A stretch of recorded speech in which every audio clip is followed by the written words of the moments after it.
Balangir cyber police हाथ में cyber ठग दुईटी आकाउंट 5 कोटी ठकई सन्देह 992 आकाउंट दुई साइबर ठगों को गिरफ कार और दुईटी बाइक सह विपुल परिमाण चेकबुक पासबुक और एटीएम कार्ड जबत करिछि साइबर पुलिस।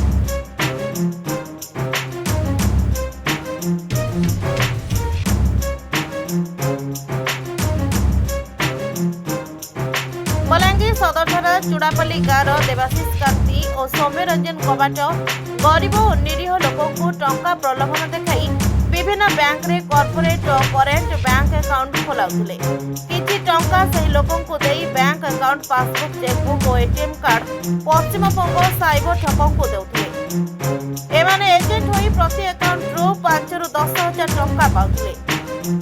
सीआईटीवी तदंत परे जणा पड़िला 2024-2025 आर्थिक वर्ष में बलांगीर जिलार विभिन्न बैंक रे 992 मूल बैंक अकाउंट कार्य करथिला जहाँ फिक्सिंग ऑनलाइन पार्ट टाइम चाकरी ठकई निवेश ठकई कैशबैक ठकई एवं अन्य साइबर सक्षम अपराध भली आर्थिक ठकई को सहज करथिला।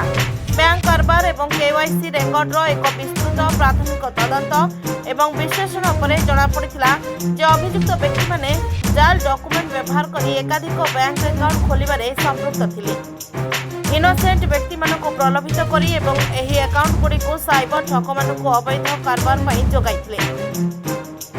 साइबर ठग माने एही अकाउंट व्यवहार करी कोटी कोटी टंका ट्रांजैक्शन करथिले। फलरे अल्प टंका लोभरे अजणा व्यक्ति को निजर बैंक अकाउंट किबा आधार कार्ड पान कार्ड न देबा बलांगीर एसपी जनसाधारण को निवेदन करथिले। टिटलागढ़ ओडिशा ब्यूरो मुख्य संतोष कुमार पट्टनायक सहित बलांगीर जिलूर मुन्ना गौड़ रिपोर्ट श्रीक्षेत्र लाइव।